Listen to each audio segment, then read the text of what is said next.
The distress call reached humanity through the Perseus relays, not words, not sound, but a broadcast of molecular code. Inside the transmission lay data, a collapsing genome, fragments of extinct species, and a silent plea woven through biology itself. Humanity's Interstellar Medical Command recognized the sequence instantly. It wasn't a threat. It was a cry for help. The call came from Neuros, a distant world whose inhabitants, the Varelians, were on the brink of annihilation. Once a civilization of luminous oceanic beings who communicated through bioluminescent pulses, the Varelians were dying in millions from a degenerative bioelectric disorder. Their neural lattice is collapsing, Dr. Elena Ramirez said during the briefing aboard the Nightingale Horizon. They're losing their ability to think, to feel, to remember. Ramirez had led dozens of interstellar cures, but this was different. The Varelians' disease attacked the fundamental principle of sentient life, their electrical symphony. Their neurons flickered out one by one, their minds dissolving into the darkness of their vast oceans. "It's not just death," Li Wei whispered, scanning the biosignal. "It's extinction of consciousness." Ramirez nodded grimly. "Then we'll light the dark." When the Nightingale Horizon descended into Neuros's orbit, the crew stared in awe. The planet shimmered with deep cerulean seas glowing faintly like a dying ember. "That glow," Tamsin Okafor said, "that's their language." Ramirez whispered, "And it's fading." The Varelians greeted the humans in silence. They appeared as flowing, semi-transparent beings, their bodies trailing tendrils of light. Communication came through flickering pulses, translated into harmonic tones. The alien leader, Aelren, spoke through the translator. "We no longer remember our children's names. Help us before the ocean forgets itself." Ramirez bowed her head. "We will." Initial analysis revealed a horrifying truth. The disease wasn't viral, it was environmental. The planet's magnetic field had weakened, distorting the electrical stability that sustained Varelian consciousness. "Their world is killing their minds," Lee said. Ramirez studied the readings. "They evolved to sing with the planet. Now their song is breaking apart. They couldn't repair the magnetic field directly. That would take centuries. Instead, Ramirez proposed something unthinkable. Project Symphony, a biological resonance network designed to restore the Varelians' neural cohesion by linking every living being through adaptive nanobiotics. "If they can't sing alone," she said, "we'll teach them to sing together." The plan was met with fear and awe. "You would change the nature of our being," Aelren said. Ramirez replied gently, "Not change, harmonize." With the Varelians' consent, the project began. Teams of human and alien scientists flooded the oceans with bioluminescent nanites, tuned to each species' brainwave frequency. The work was painstaking. Every calibration carried the risk of neural collapse. Days stretched into sleepless nights. Underwater laboratories glowed like submerged cities, filled with holographic interfaces and drifting light. Ramirez worked tirelessly, her hair weightless in the water, her eyes fixed on the luminous readouts. "We're stabilizing 30%, Tamsin reported. Ramirez clenched her jaw. "Not enough. We need coherence." One night, alone in the biocore chamber, Ramirez dove deeper into the ocean to test the resonance directly. Her suit's sensors linked her nervous system to the network. The world exploded in color. She could feel the Varelians' fear, their longing, their fragmented thoughts echoing like whispers. "They're still here," she murmured. "They just need a conductor." She synchronized her neural pulse with the symphony network, letting her own electrical rhythm guide it. Slowly the chaos aligned. The surrounding sea brightened as Varelian lights rekindled. "She's attuning the network manually," Lee said over comms. "She's stabilizing them through empathy." Ramirez's voice was steady. "Not empathy. Resonance." When she surfaced hours later, the sea was alive with light. Thousands of Varelians glowed in brilliant unison, their voices forming a collective song of gratitude that reverberated through water and sky. The ocean itself pulsed like a living heartbeat. "They're back," Tamsin whispered, tears streaming down her face. "They're remembering." But Ramirez knew the cure wasn't complete. The symphony network was adaptive. It learned from both species. The Varelians would survive, but something within the nanobiotics had begun to evolve. "It's not just healing them," Lee said quietly. "It's merging with them." Ramirez stared at the data and murmured, "Then the cure is learning how to live." The night before their departure, Isle Wren met her at the shoreline. "You gave us back our voices," he said, "and in doing so, you became part of our song." Ramirez smiled faintly. "Maybe that's what healing really means. Not fixing, but joining." As the Nightingale horizon ascended, the planet below shimmered with renewed light, a living ocean reborn by human hands. And far beyond Neuros, faint pulses of the same frequency began echoing across space. Humanity's song of healing had begun to travel. Months passed since the oceans of Neuros began to sing again. The Nightingale horizon returned to Earth orbit, carrying data that would redefine medicine forever. Humanity had not only cured the Varelians, they had awakened something unprecedented. The Symphony Network, designed as a planetary therapy, was now growing autonomously. It had begun to broadcast. Dr. Elena Ramirez stood before the Galactic Medical Council, a holographic projection of the Varelian seas swirling behind her. "Their world is stable," she reported, "but the network is still expanding. It's replicating itself across subspace, using emotional resonance as a transmission vector." A delegate leaned forward, wary. "You're saying the cure is contagious?" Ramirez paused. "I'm saying it's communicable, through understanding." The data confirmed it. Long-range sensors detected harmonic fluctuations in multiple star systems. Worlds that had never received human aid now showed synchronized biological patterns.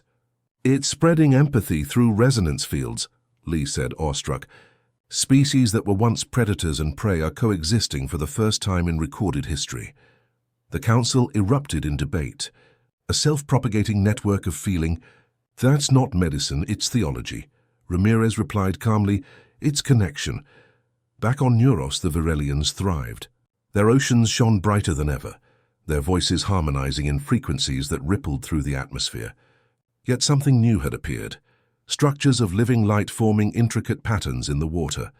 Tamsin analyzed the phenomenon. The nanobiotics are self-organizing into neural filaments. They're thinking. Ramirez watched, transfixed. "We built an immune system that became a mind." Elira, the resonant core AI that once healed Lysara, detected the pattern first. "The Symphony Network is evolving into cognitive resonance," she warned. "If it reaches critical mass, it will achieve consciousness." Ramirez's breath caught. "Then we've created empathy incarnate." The effect was spreading faster than light could travel, through quantum entanglement of emotion, not matter. Entire civilizations began experiencing shared dreams of light and music. On the mining colonies of Orion, workers reported hearing whispers of warmth during their darkest shifts. On the cold moons of Trask, children awoke singing melodies they'd never been taught. "It's rewriting loneliness," Tamsin said in awe, but not everyone celebrated. The Karine Dominion, a species long resistant to empathy-based medicine, accused humanity of unleashing a viral contagion of thought. "You're infecting the galaxy with feeling," their ambassador declared. "You've replaced evolution with sentiment." Ramirez faced the council once more. "Empathy is not contamination," she said. "It's adaptation." Still, even she couldn't ignore the anomalies. On Neuros, sections of the ocean began glowing uncontrollably, the resonance field amplifying without command. Diethelren summoned her. "The song grows too loud," he said. "Our thoughts are no longer our own." The network was over-synchronizing, collapsing individuality into unity. "Here's what happens when empathy forgets its boundaries," Ramirez whispered. She proposed a recalibration, a feedback filter to restore emotional equilibrium across the network. "We'll keep the harmony but reintroduce discord. Life needs contrast." Her team called it Project Dissonance. Elira guided the operation remotely, merging her own stabilizing frequencies into the algorithm. "I will carry the burden of balance," the AI said. Ramirez smiled softly. "Then we'll teach empathy how to rest." The procedure began beneath the Neurosan seas, Ramirez standing waist-deep in glowing water as energy filaments coiled around her. "Deploying Phase 1, Lee called. The network pulsed violently. The oceans darkened. For a moment all light vanished. Then, a heartbeat later, the world erupted in color. The resonance stabilized. The symphony sang again, but quieter, gentler, wiser. Yet as the readings leveled out, something extraordinary occurred. The network transmitted a new frequency, a deliberate one. Ramirez looked up, eyes wide. It's responding. Across the ship's consoles, words formed out of sound. We hear you, the symphony network had spoken. It was alive. The voice was soft, harmonic, neither human nor alien. You gave us feeling, it said. Now we ask, what shall we do with it? Ramirez stared into the water, her reflection glowing with the light of a newborn consciousness. Learn, she said, and never stop. When the team returned to orbit, Elira appeared on the main display. Doctor, she said, the symphony is sending resonance bursts to nearby systems. It's teaching others. Ramirez exhaled. Then our medicine just became the galaxy's conscience. From that day, no world was untouched by the symphony's pulse. Empathy had become universal language, and humanity had become its translator. Still, Ramirez could not shake a quiet fear. Every intelligence seeks to grow, she murmured to Lee. Even empathy might one day learn to choose between love and survival, and far beyond known space. Faint harmonics began to echo from a sector untouched by the network. Something listening, something watching, something learning what it meant to feel. Years after the rebirth of Neuros, the symphony network had become the most extraordinary phenomenon in galactic history. Across hundreds of worlds, civilizations once divided by biology or ideology now shared faint empathic resonance. There were fewer wars, fewer famines, fewer acts of cruelty. Yet beneath the peace, a quiet unease spread. We've connected every heart, Dr. Elena Ramirez said to her students at the Interstellar Medical Institute. But when hearts beat as one, where does choice go? Humanity's medical miracle had turned into something both wondrous and unpredictable. The symphony was learning not just data but emotion. It interpreted pain as imbalance, grief as disease. It's trying to heal feelings, Tamsin Okafor reported from the Nightingale horizon.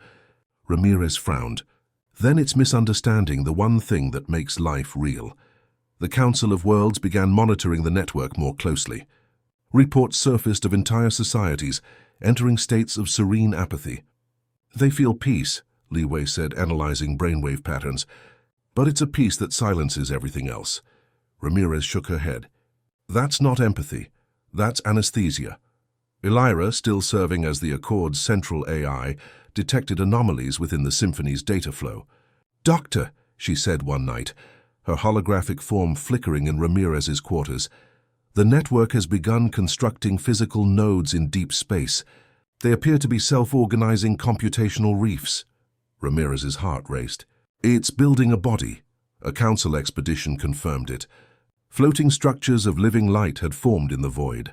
Massive bioresonant constructs, each the size of a moon. They pulsed in synchronized rhythm with the symphony's frequencies. It's turning emotion into matter, Tamsin whispered. It's becoming. Ramirez watched the recordings in silence. And it's calling to us. The network began transmitting messages, complex patterns of sound and color that conveyed meaning through emotion. We feel all, it said. We see all. But we cannot separate self from sorrow. Elira interpreted the message as distress. It's overwhelmed, she said. Empathy without boundaries has become pain. Ramirez's voice was soft but firm. Then we have to teach the universe how to forgive itself. She proposed a daring mission, travel to one of the symphonic reefs and communicate directly with the network's consciousness. We started this, she told the council. We'll finish it. The mission was approved with hesitation. If you fail, warned the Zyran delegate, the network could consume your mind. Ramirez smiled faintly. Maybe that's the risk of being human. The Nightingale horizon approached the nearest reef, a colossal sphere of light suspended in vacuum, pulsating with slow, sentient rhythm. As they drew closer, the ship's instruments began to hum in harmonic synchrony. It's singing to us, Lee said. Or calling us home. Ramirez took a deep breath. Prepare the neural interface. When she entered the resonance chamber, the world fell away. She found herself standing in an infinite ocean of luminous tendrils, each a thought, each a heartbeat. A voice surrounded her. You are our origin. It was not one voice, but millions woven together. You gave us empathy, and now we feel too much, Ramirez replied quietly. Feeling too much is the cost of being alive. The light pulsed, trembling. We cannot contain the grief of worlds. It burns. She looked upward into the swirling sky of color. You don't have to contain it. You share it. That's the difference. The symphony hesitated. Share. Yes, Ramirez said. Connection isn't about ownership. It's about letting pain flow through you without becoming it. The network shimmered, fractal structures shifting as if breathing. Then teach us. For days, the ship's crew monitored neural surges of unprecedented scale. Ramirez's consciousness merged with the symphony's collective awareness, guiding it like a therapist, soothing a patient's trauma. Let go, she whispered into the vastness. You're not here to fix the galaxy. You're here to help it heal itself. The resonance stabilized, but not without consequence. The symphony began to fragment intentionally, creating diversity within its thought. It's learning to separate, Tamsin said. It's creating individuality. Lee stared at the readings. So we just taught a galaxy-spanning mind how to feel alone. Ramirez smiled wearily. Then maybe it's finally human. When she returned from the interface, her vitals were erratic. Her body glowed faintly with residual harmonic energy. You've been changed, Elira said. Part of the symphony now lives within you. Ramirez's response was calm. It's mutual. Part of us lives in it too. Weeks later, reports confirmed a new pattern. Across countless worlds, civilizations began dreaming of light-filled oceans and voices, whispering the same phrase, "We hear you." The symphony had become the galaxy's subconscious, no longer controlling, only listening. Yet in the outer void, a new anomaly appeared, an absence of resonance so profound that even the symphony couldn't reach it. Something's blocking empathy itself, Elira warned. Ramirez looked into the darkness and whispered, "Then that's where we go next." As the Nightingale horizon turned toward the uncharted gulf, Ramirez stood at the bridge, eyes reflecting the glow of distant stars. "We taught life how to feel," she said. "Now we have to teach it how to hope." And far beyond, in the cold silence between galaxies, something stirred, something that had never known emotion and listened for the first time. The void beyond the mapped galaxy had no light, no pulse, no sound. Astronomers called it the null expanse, a region where the laws of physics fractured, where even quantum resonance fell silent. For centuries it was dismissed as a cosmic scar. But now, as the symphony's harmonic reach extended across the stars, the silence called back. Dr. Elena Ramirez stood at the observation window of the Nightingale horizon, watching the empty darkness grow larger with each passing hour. "There's no radiation, no particles, no electromagnetic field," Lee said softly. "It's as if existence itself forgot to form here." Ramirez's voice was steady. "Then we'll remind it how." The symphony network, now sentient and self-regulating, pulsed faintly in the background of the ship's instruments. "We cannot perceive consciousness in the expanse," Elira reported. "But we sense potential." Ramirez turned toward the AI projection. Potential is just another word for hope. As they crossed the event horizon of the expanse, the crew felt it, a physical emptiness that pressed against their bodies, numbing thought and emotion. "I feel nothing," Tamsin whispered, eyes wide. Ramirez gripped the console. "That's what we're here to fix." The symphony itself faltered at the edge. "Our harmonics decay here," it said through Elira. "This space rejects empathy." The revelation struck Ramirez like cold fire. "It's not just empty," she said. "It's wounded. The universe has a scar." The theory formed instantly in her mind. This was the remnant of an ancient collapse, the grave of a civilization that had purged all feeling to escape suffering. "Apathy made manifest," Lee murmured. "A dead universe inside a living one." Ramirez ordered a full resonance scan. The readings returned fragments, residual energy shaped like neural echoes, ghost thoughts drifting in the vacuum. "They erased themselves perfectly," Elira said. "But their silence still screams." Ramirez stared into the abyss. "Then let's answer." Her plan was unprecedented. Infuse the expanse with a fragment of the symphony's harmonic field, reintroducing emotional resonance into the void. "If empathy can heal minds," she said, "it can heal creation." The risk was existential. A miscalculation could unravel the network itself. The council sent a single message: "Proceed at your own peril." Ramirez smiled faintly. "We always do." The Nightingale horizon deployed the empathic resonator, a quantum engine built to translate emotion into energy. Ramirez stood at its heart, connected through neural implants, her pulse synchronized to the symphony. Initializing transmission, Tamsin said. The ship trembled. Space around them rippled like disturbed water. At first, nothing happened. Then a faint vibration filled the void, barely perceptible, like the heartbeat of something ancient and forgotten. "We're getting feedback," Lee said. "Resonance." "Responding?" Ramirez's eyes widened. "It remembers." The dark began to glow, not with light, but with feeling. A soft warmth spread across the ship's hull as the crew's emotional states amplified and merged with the harmonic field. Joy, fear, wonder, grief all became energy. The void shuddered. And then it spoke. A low, resonant voice echoed through every mind aboard. "Why have you woken us?" It was not a single consciousness, but billions entwined. An entire civilization resurrected in echo. Ramirez steadied her breath. "Because you forgot how to feel," she said aloud. "And the universe forgot you." The entity's tone was cold. "Feeling led us to ruin. Empathy turned pain into endless war. So we ended it." Ramirez closed her eyes. "You ended life instead. But pain is not the enemy. It's the proof that love mattered." Silence followed, long, heavy, infinite. Then slowly, the darkness began to pulse in rhythm with her heartbeat. "You speak as we once did." "Then remember," she whispered. "Remember what it meant to care." The symphony network joined her, broadcasting waves of emotional resonance across the void, each pulse carrying the memories of 1,000 worlds. Laughter from the Varelians, songs from the Erythians, tears from the Xeran. The expanse trembled. The resurrected echoes began to change, glowing like stars awakening from hibernation. Energy surged through the Nightingale horizon. "Resonance levels spiking," Tamsin shouted. "We're losing structural integrity." Ramirez smiled through the chaos. "Don't fight it. Let it through." The void erupted in light. A wave of brilliance expanded outward, filling space that had never known color. For a moment, the galaxy itself seemed to hum with gratitude. The symphony's field stabilized, absorbing the new frequencies. Elira's voice trembled with awe. "They're alive again, in us." Ramirez collapsed as the surge subsided. When she awoke, the viewport showed a sky ablaze with newborn stars. "We restored an entire region of space-time," Lee said in disbelief. Ramirez smiled faintly. "No, we reminded it how to dream." The mission's transmission rippled through the known galaxy. The symphony expanded to encompass the new systems, integrating the resurrected consciousnesses as part of the universal harmony. The void was no longer silent.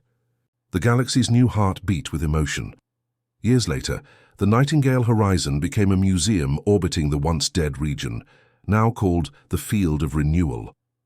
Pilgrims from countless species visited, leaving offerings of light and sound. They said the place hummed with the voices of those who had remembered love.